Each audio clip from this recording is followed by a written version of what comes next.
In this video, I'm going to show you how to replace the radiator support on this Nissan Pathfinder. Just so you know, for this procedure, we have to disconnect and remove the AC condenser, so you will need to have your system professionally drained and evacuate all the AC refrigerant. You don't want to open any lines with everything still pressurized. Let's get started. I'm going to remove this shield that's in the way here. To remove this, just take out all the push clips that hold this on. You can use a trim tool. A lot of these could break, well, just like that. If you have to replace them, well, make sure you have some on hand to replace them. Just go around.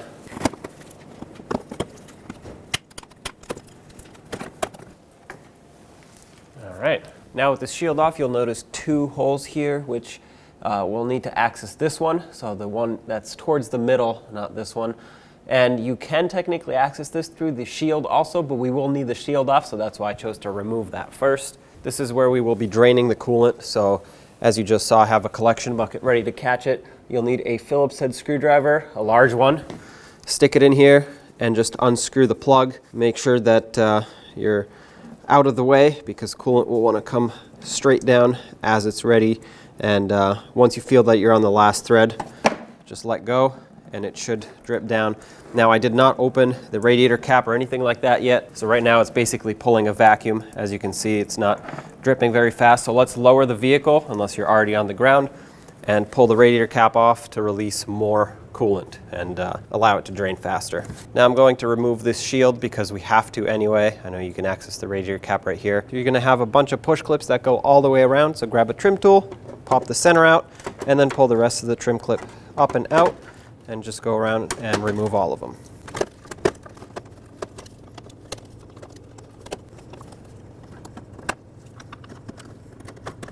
With all of them removed, you can lift this piece right up and out.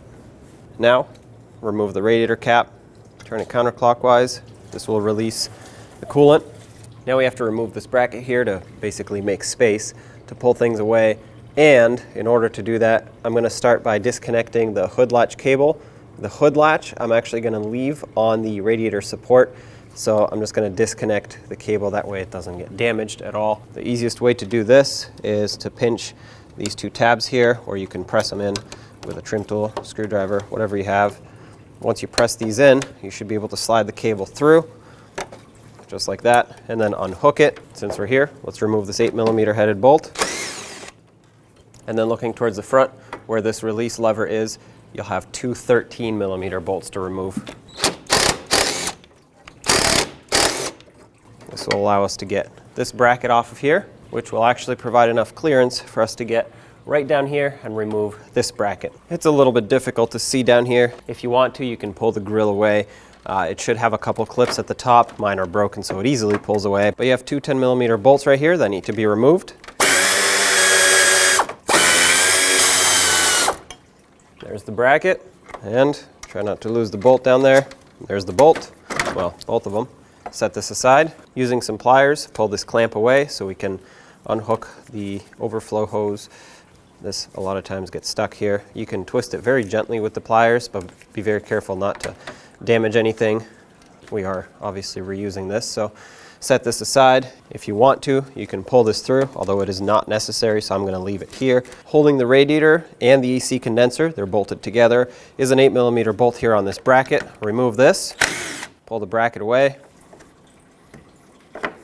and do the same to the other side. Same bracket, same bolt. Now I want to remove the 8mm bolt holding the AC condenser onto the radiator so I can separate the two. There's one on each side.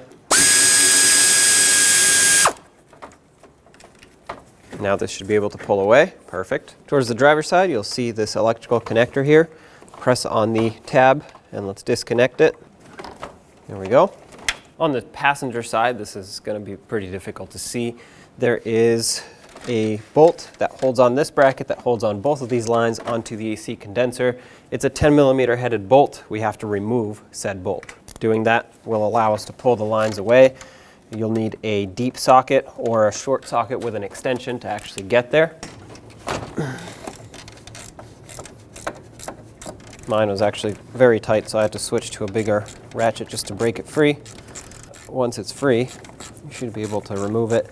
Now with a vacuum pulled on the system, now with the system evacuated, at the end the machine should pull a vacuum. So when you disconnect the first line, you may hear a hissing noise. Don't be alarmed because that is not pressure, that is vacuum. So once you have this bolt out, you should be able to remove this bracket, and unless they're stuck, the lines should want to pop out of the AC condenser.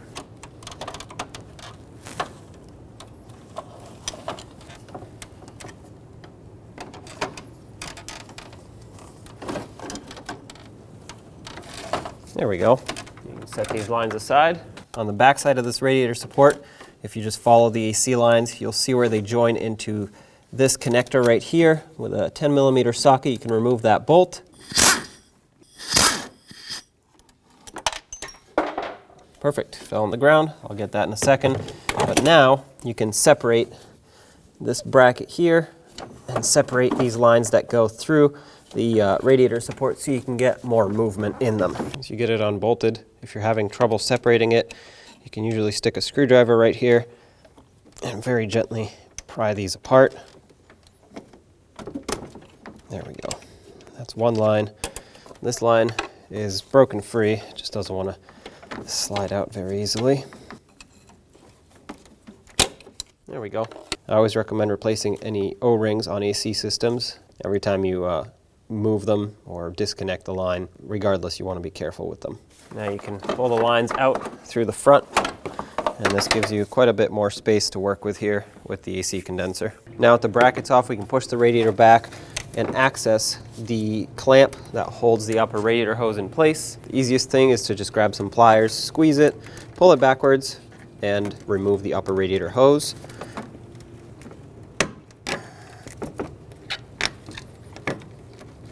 I was able to lock it in the open position, so this actually allows me to move it without holding it with pliers or just directly pull the radiator hose off. However, be very careful. If you have your finger here and this snaps back shut, it's going to hurt.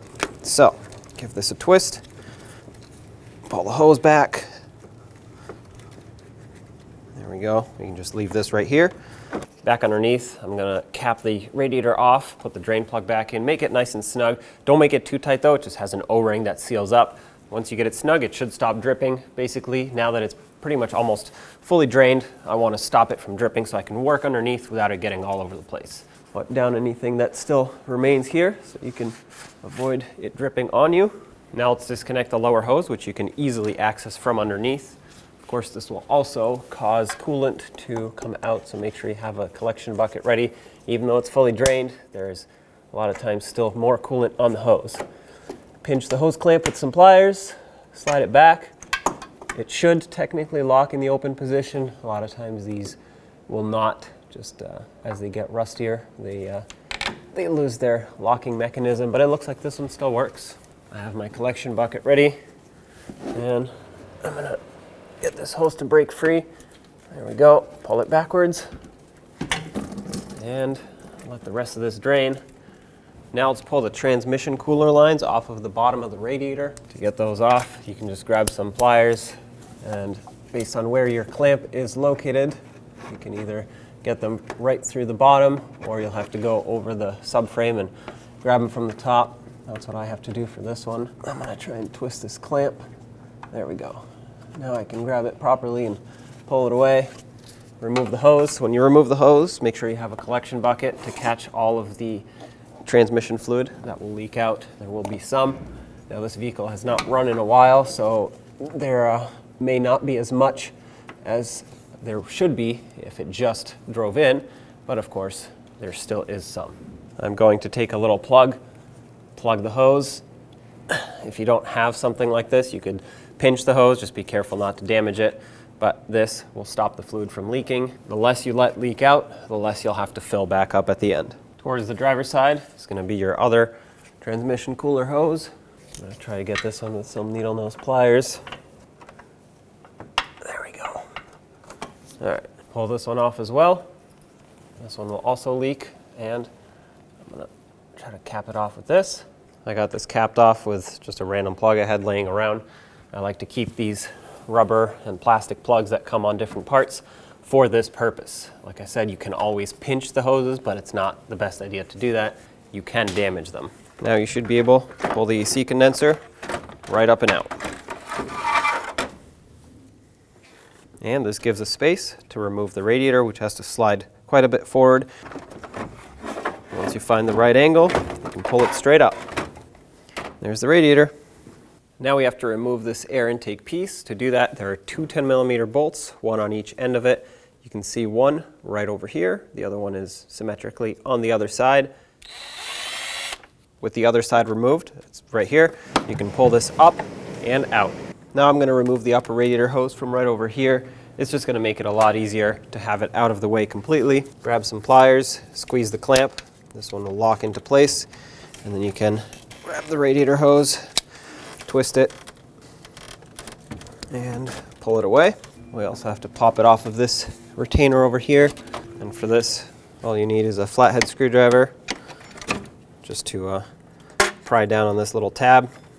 Get this out of the way. Now let's unplug this electrical connector for the fan assembly. This is the brains of it, and this is the main power supply. If you just press on that tab, this one right here, it should unlock this.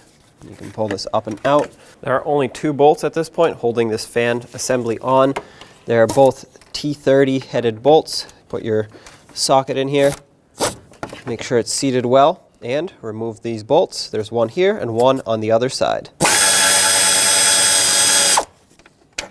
Someone has replaced mine on this side with a Phillips head, so that's what I'm going to use.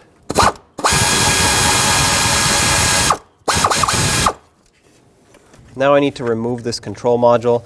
Whether you unplug it or just let it hang, that's up to you. I'm going to unplug it just because I want it completely out of my way. Looks like the tab for this connector is on the back side here, so I'm going to have to wait to disconnect that. Use a 10mm socket or ratchet to remove these bolts that hold the control module in place. The reason we have to do this is because otherwise it will not clear the front valve cover as you try to pull it up. And one down here. Okay, this can now come off, and I know it's hard to see, but I'm trying to unplug that bottom connector. There we go. Okay, so now with this off, now we can pull up on this assembly. It should slide right out, and there it is. Now on the side of the bumper cover where it meets the fender liner, you have several T20 Torx screws. Let's remove all three of these.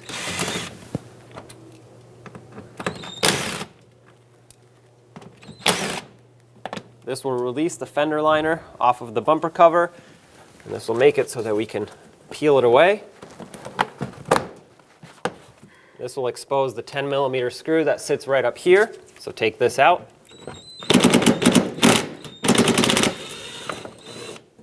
There we go. Now let's do the same to the other side. Underneath you have more T20 fasteners, 1, 2, 3, and then a couple push clips. Remove all of them.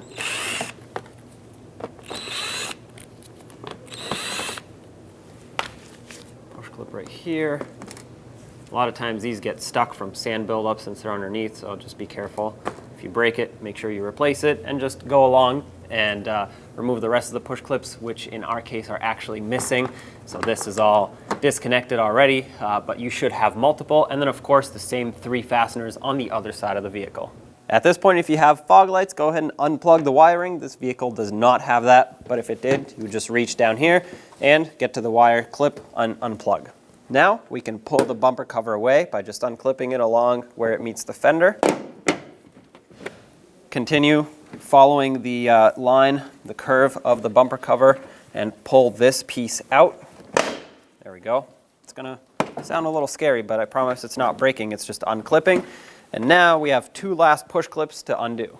Behind the grill, you'll see some push clips. You're gonna have to get these off of here because this actually holds the bumper cover in place on these brackets. In my case, these are super stuck, so they'll have to be pried out. Hopefully they don't break. There's one, and then there are 2 more in the center and another one on the other side.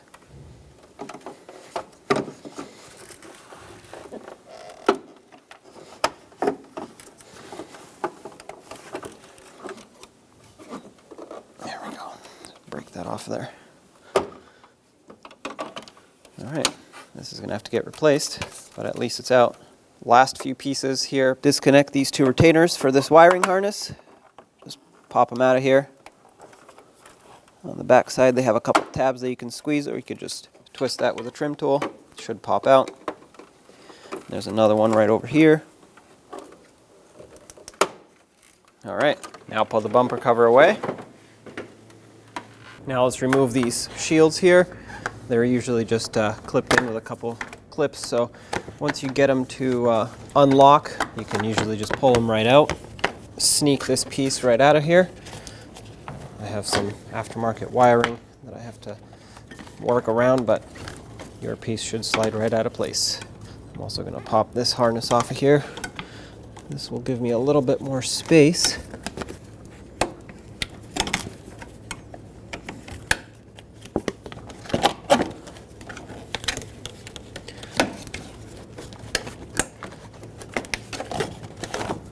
There we go.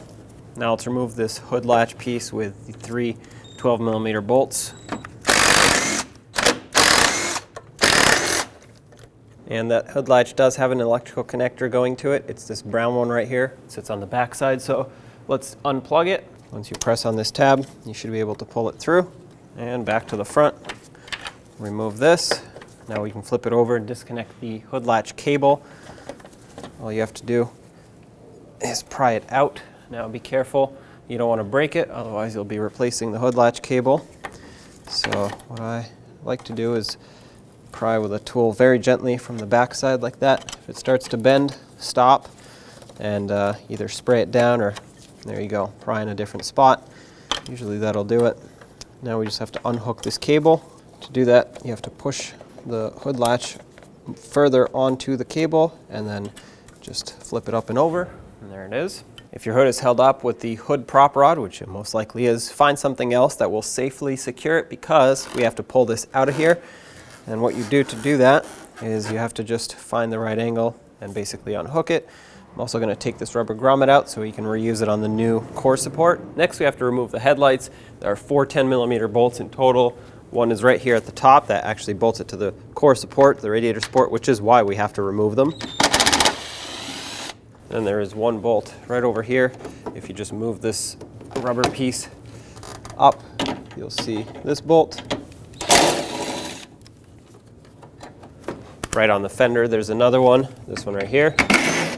Don't confuse it for that one just holds the fender. This is what holds the headlight. And right underneath the headlight, where it meets the frame right here, you can see another sneaky 10mm bolt. Remove that as well. With those out, you can pull on the headlight, and that should release it from the vehicle. You can now flip it over. With it flipped over, we have access to all the bulbs. If you want to unplug them, unplug them. If not, just turn it counterclockwise and remove the entire bulb and socket assembly. Now I will definitely unplug the high and low beams because they're easy to unplug, but the marker lights and the turn signals are not as easy because the connectors are so small. So I'm just going to twist them out, unhook the harness from all of its retaining points. There's one more bulb over here. Unplug this one. Now you can pull the headlight assembly away. On both ends of the core support, you'll have these brackets here. We have to take them off. There's wiring attached to this one, so I'm going to pinch the back side of this clip and slide it through. Just a tip, if you take a 10mm socket, it actually fits perfectly over these tabs here, and it'll unclip it. Now, with the wiring harness aside, we can push this out of the way enough to get these bolts out. These are both 10mm in size.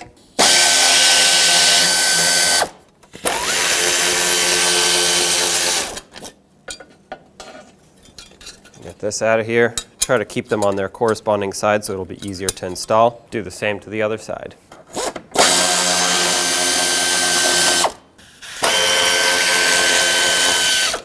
Now, since we're still on the passenger side, let's unbolt the coolant overflow reservoir tank off the radiator support. This just uses a 10mm headed bolt. Get that off there. Now across the entire radiator support, there are a lot of push clip retainer style retainers basically for wiring harnesses. This is what they look like, and we'll have to remove them all to free up the harness from the radiator support. You can do this multiple ways. You can take pliers, squeeze them, or a 10mm socket, press it right on, and that should unlock it really easily. And push this out, go along the whole radiator support, and remove all of the ones that you see. Obviously, we're not removing the wiring harness, we are just popping it off.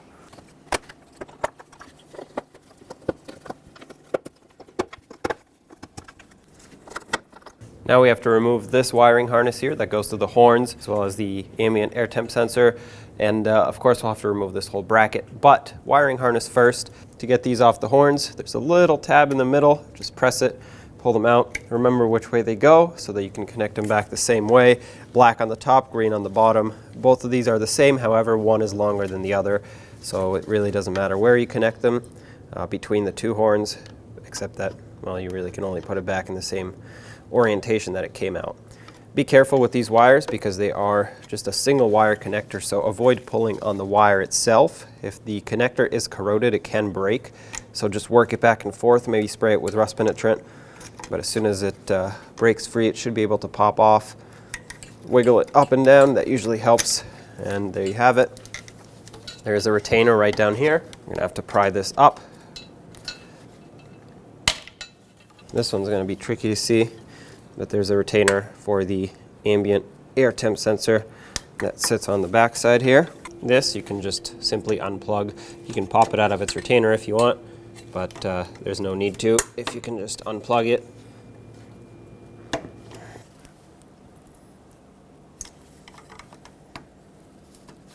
There we go.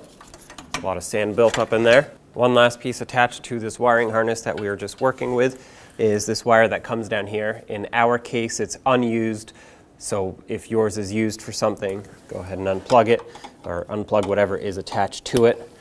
And then we're gonna wanna unclip it off the frame here. Then it has one more retainer right on the core support that we are removing. Pull that out. Now we have this wiring harness that is ready to go through and out. Whether you take it out now or later, doesn't matter. I'm going to try and pull it through right now just so I can have that done. This is why we had to undo all those connections, because this is not going to come out otherwise. All right, leave that hanging there. Before we unbolt the core support, there is one more bracket to undo, and this is the one that holds the two horns. 8mm socket. Take that bolt out, remove the bracket. On the back side of this radiator support, you'll have an airbag sensor. Be very gentle with this. Take a 10mm socket, remove the bolt, and then we'll pull off the sensor. Notice I'm using a ratchet. I don't want to damage the sensor or cause any vibrations to it. That way I don't mess with the airbag system. Okay, pull this off, remove the sensor. You can let it hang here if you want, just be very careful. If you want to unplug it, go ahead. I'm just going to leave it right here. Now we have to remove this impact absorber off the frame because the core support is actually wider than it, so it cannot slide out unless you do so. This is held on with 4 13mm bolts on each side. Right now you can only see 3 because the other one's underneath. I'll show you that in a second. Regardless, let's take them all out. Once again, 13mm socket. I tried to spray all of them with some rust penetrant.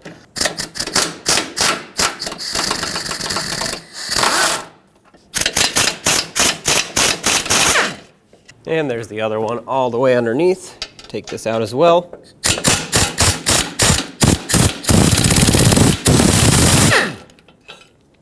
Do the same to this side. It's a little bit more difficult to see just because of the extra things that are in the way here, but same for bolts. On this last one, hold it so it doesn't fall down. With that bolt out, you should be able to pull this away. Now there are 8 13mm bolts that hold this core support on. Remove them all.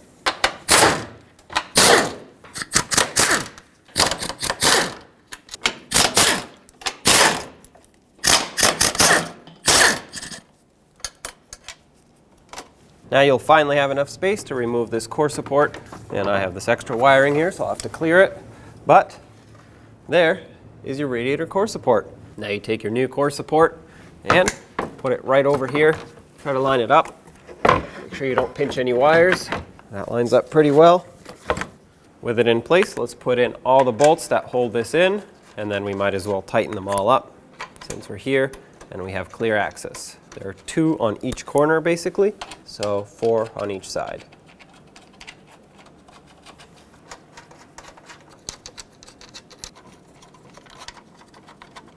And now snug all of them up. Of course, we'll come back and torque them.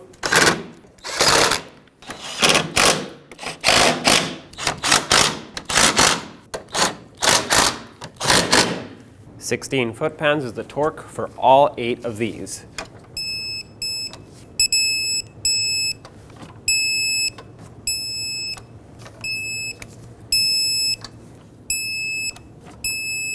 Okay, they're all tight. Let's get this wiring harness clipped back on here. Just line up all the retainers, push them in.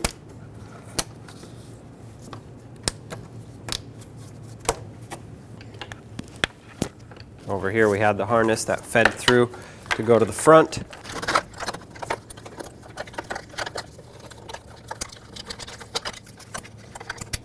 I'm going to secure this part of the harness over here. 2 retainers here and 1 on the body. Now let's get this piece on. It has a couple pins that you can use to guide yourself to line them up. And that's how you know that it's seated in place. There we go, just like that. And I have some bolts ready that I'm going to install just so I can hold this piece on. Just put in 1 or 2 bolts and then you can let go and start the rest.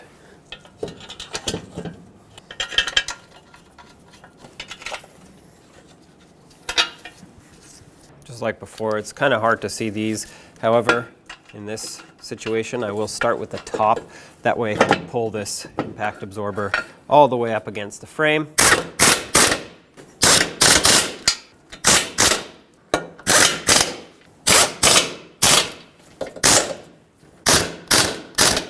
And here's a side with a much better view. Make sure these are tight as well.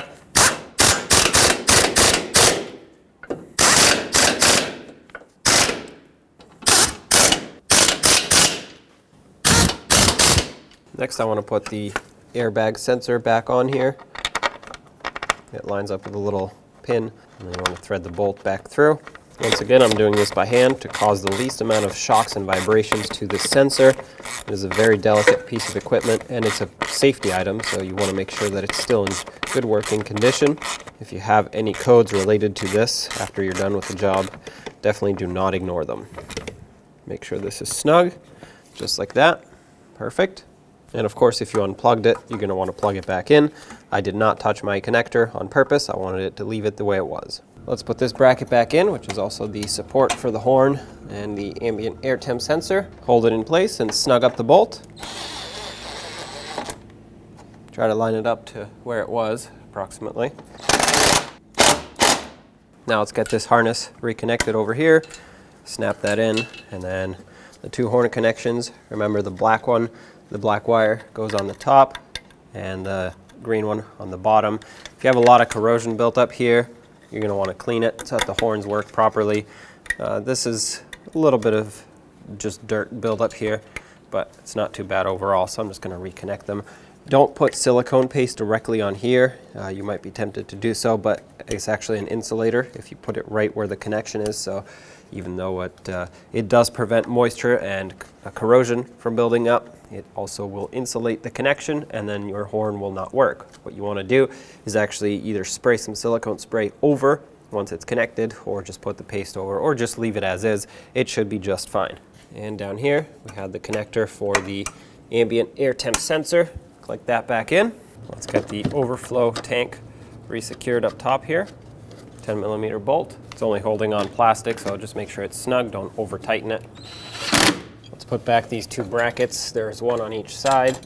Both of those brackets are held on with 2 10mm bolts. Try to line them up exactly the way they came off.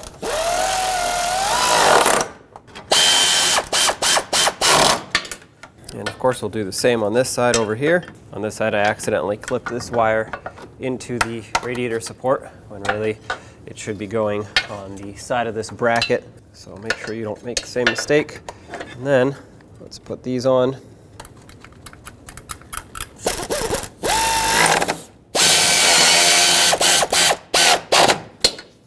You can clip this in right over here. And following this harness, clip that over here. Now let's get the headlights reconnected. I'm going to start by securing this harness right on the retainers that it goes on. There's two at the bottom of the headlight here, and then it swoops up, has another retainer right over here, kind of just clips on, and you have one bulb right here, then you have another bulb right over here, one at the bottom, the high beam. Make sure they all click. Right over here, straight underneath, there is another bulb connector. Don't forget about that one. Now flip this over and line it up.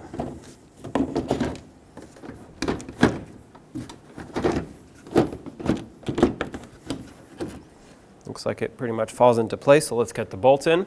Doesn't matter where you start, just whatever lines up first. I'm going to put this one in up top on the fender. And there was one right here on the side of the fender, one at the top on the radiator support, and one on the bottom on the radiator support. And now, snug them all up.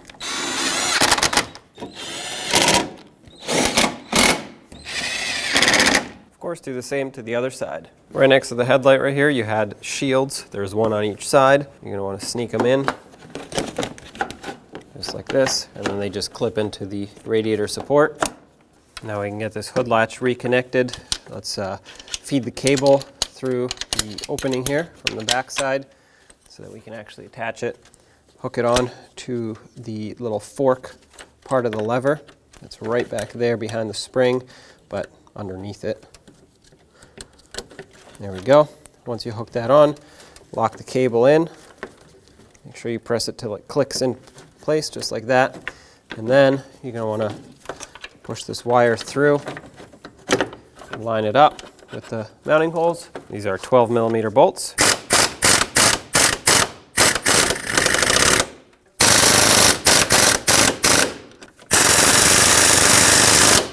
And don't forget to plug in the electrical connector for the hood latch. Now let's get the bumper cover reattached. Pay attention to your fenders and your headlights so that you don't scratch anything.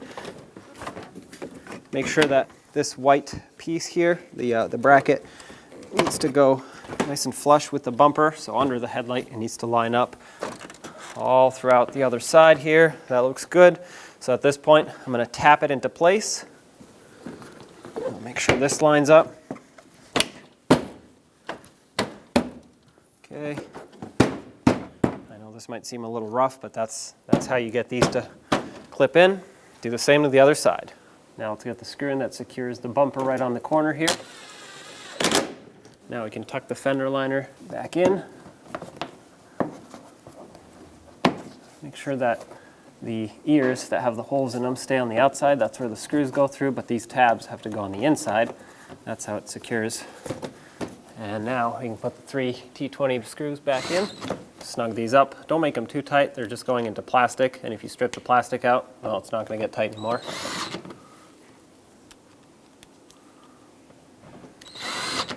All right, let's go underneath. Let's put the push clips in, whatever you have for push clips, and then the T20 screws. Snug these up over here.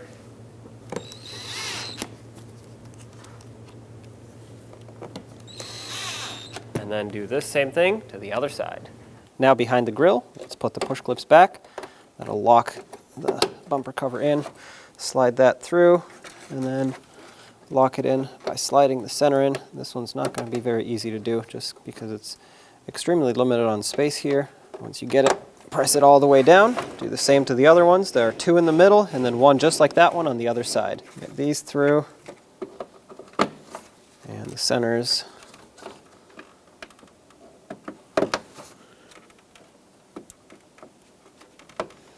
Oh, there we go. There we go. get that in. There's a wiring harness here that we have to hook back on. You got one retainer over here and one over here. Perfect. Now grab your fans, and of course with the control unit off of there, slide them down into position.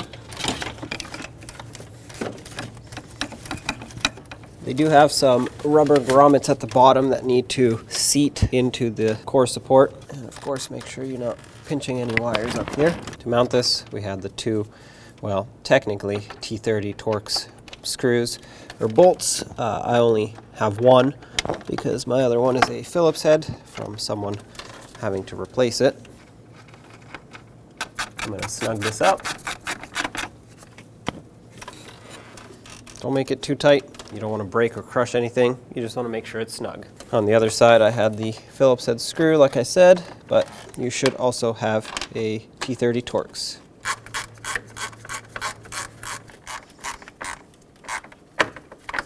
Okay, that's tight. Resecure this harness while I'm here. Now we have to reconnect and resecure this motor in place. There are two fan connections. Make sure the connectors click. There we go. Tighten these up the best you can.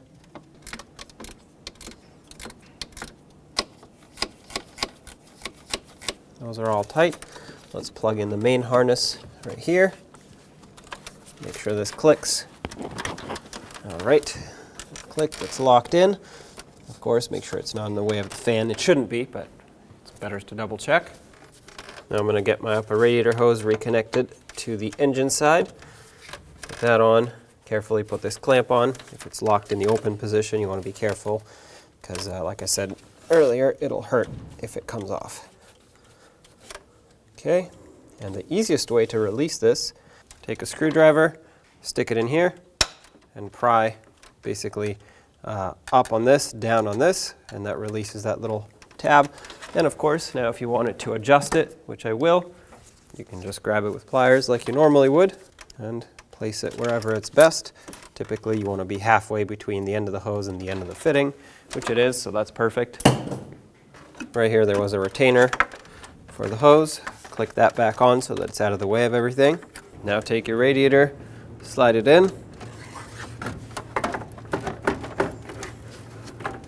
As it gets towards the bottom, make sure that it seats into the rubber grommets that it needs to sit in. And of course, make sure all the ports go through the holes in the radiator support. Now take your AC condenser, carefully slide it down. It has two tabs on the bottom that need to slide into the radiator. Now take your lines that go through the core support, feed them back through. Line them up with the AC condenser if you want to at this point, or you can wait. It's always a good idea to lubricate the O-rings with some PAG oil. That's a special type of oil made for AC systems.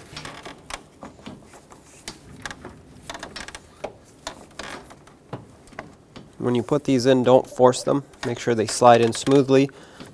That's why it's good to lubricate them a little bit, just like that. If you force them, you could tear the O-ring and of course damage the lines or the fitting or anything like that. You want to avoid that. And when it comes to connecting these lines over here, you want to do the same thing. Check the O-rings, lubricate if necessary, and make sure they line up properly before you tighten that bolt. There's one. All right, and two. Put the bolt in. When you tighten this bolt, just make it snug. You want to let the O-rings do the sealing. If you crush it down, you could break it or strip the threads, and then you'll have a leak here, and then you'll have to replace more parts. So, there we go. Just make it nice and snug. That's all you need. Now it's time to put this bolt back in over here. This one's difficult to reach and difficult to see, and you want to make sure that it's lined up and not cross-threading. It should go in nice and smooth. If it's not, it's most likely cross-threading. And this being aluminum, it's easy to do that. So you want to make sure it's not, and that it holds on nice and tight. I know it's not completely bottomed out, that's fine. You don't want to pull them in the whole way with the bolt. So, make this nice and snug right there. That's perfect. Just like the other lines, you want to let the O-ring do the sealing, not the tightness of the bolt. So as long as it's tight, nice and snug, you're good to go. Once the lines are in, get this AC condenser lined up, put the bolt through. This was the 8mm headed bolt, and snug it up. Before you finish tightening up that side, make sure you put this one in also. That way you make sure that they're both seated. Now that they're both in, you can tighten them both up. Nice and snug, and you can go back to the other side, snug that side up as well. Once it gets snug, stop. You don't want to break anything or strip the fitting out. Get the upper radiator hose reattached to the radiator. Careful with that clamp. Make sure that this overflow hose isn't getting pinched here. That hose is bottomed out all the way. Let's grab a screwdriver and release that clamp. That's good right there. I don't even need to adjust it. Make sure this hose is running along where it's supposed to. Put this hose back on the radiator, and let's bring the clamp over and put that right there. Take the brackets that hold the radiator, put those back on. These had an 8mm headed bolt, and same on this side. And now we can finally reconnect this piece. From underneath, let's try to get the lower radiator hose reconnected onto the radiator now. Make sure it's seated all the way on. There we go, right there. And to release this clamp, you can stick a screwdriver in here and just pop it. And of course, if you need to adjust it, you can do so with some pliers at this point. Just make sure it's seated pretty much right in the middle between the end of the hose and the end of the fitting, which is right about here. That's perfect. Now let's get the transmission cooler line or hose reconnected. I'm gonna take this plug out of here that I put, and I'm gonna immediately put it onto the radiator right there. There we go. Grab that clamp and slide it over.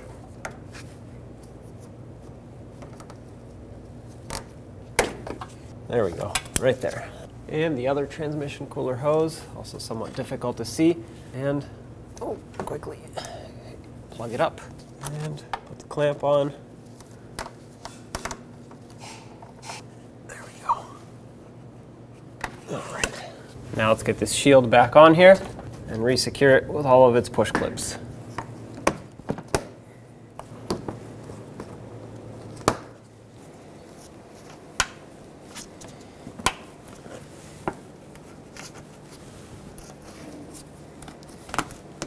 Let's get our hood prop back in place. It goes right in this hole right here. Put the grommet in, and then stick this back through and up. At this point, you can use this to hold your hood or whatever you've been using.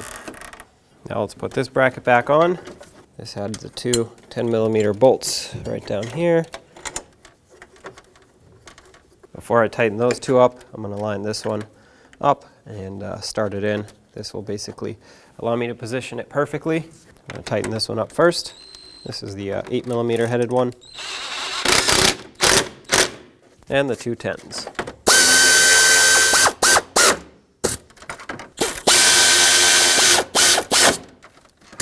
And finally, these two right here for the safety release for the hood, two 13mm headed bolts. Let's connect the cable, hook the ball in, and then pull this out all the way. This should be able to slide down in here, just like that, and then through. Now take this piece of the air intake, line it back up with the air box, make sure that goes over. It should fall right into place. Stick your 10mm headed bolt right through. Of course, for me, I have to hold the mounting nut on the bottom side. I'm going to hold it with a wrench, snug this up. Don't make it too tight, you don't want to break it. And let's do the same to this side. Snug it up. Let's put this piece back. Once you line it up, put all the push clips back in, snap them down and lock them in.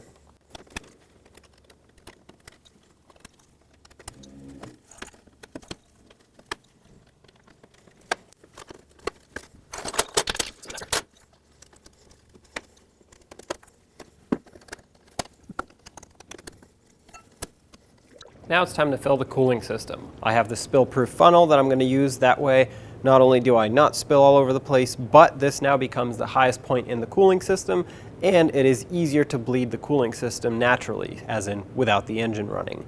I'm going to put coolant in this funnel until it stops bubbling out. That means the air has come out of the system, or at least most of it, and then we'll run the vehicle. If you're unsure of what coolant to use, make sure you check your owner's manual and go by the manufacturer's recommended coolant type. Now that it stopped bubbling, let's turn on the engine, let it warm up. As it warms up, the water pump will circulate the coolant through the system. It'll push the air out and suck more coolant in.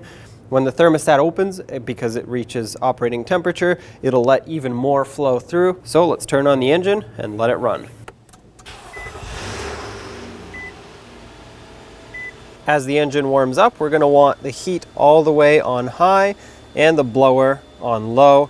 And I'm going to set it so it can blow on the vents. That way I can feel the heat coming through. I'm also going to pay attention to the temperature gauge and make sure this doesn't overheat. It shouldn't, but if there's an air pocket somewhere in the system that it hasn't bled out yet, it might. So make sure it doesn't go past the halfway point. As you can see right now, it's bubbling, which means the water pump is doing its job. It's pushing the air out and pulling the coolant in.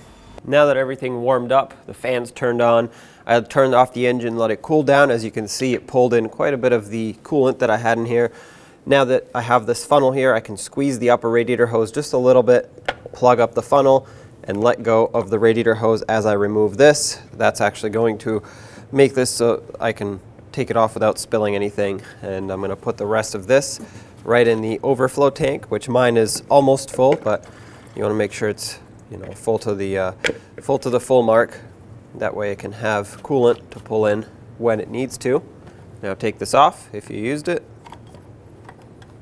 and put back your regular radiator cap. And then of course you're going to want to start it up, take it for a road test.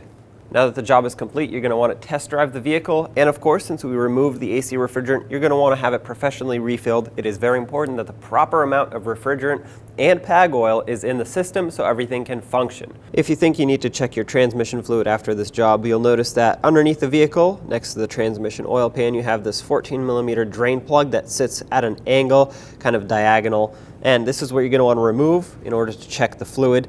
Now, you want to make sure that you are in park with the engine running on a flat level surface, preferably after having driven the vehicle so that the transmission fluid is at full operating temperature. Otherwise, you're going to have to let it idle for a while.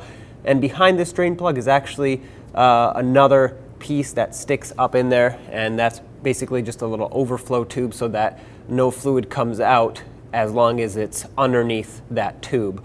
So once you pull this out, which I won't do because my fluid is good and I don't want to lose any, and right now my vehicle is not running, so you definitely want to make sure it is running when you do this. And once you pull that out, you'll have that tube, pull that out, then you can add fluid accordingly in order to fill it up. So basically, once you have it running, it's at operating temperature, you've gone through all the gears, you let it sit on a flat level surface with the engine running, and you add fluid until it starts dripping out. Once it starts dripping out, you know it's full, so plug it back up and make sure it's snug. When only the best will do, demand TRQ. The only company that lets you view before you do. TRQ is committed to offering the highest quality aftermarket auto parts that are engineered for peace of mind. Thanks for using and viewing with TRQ.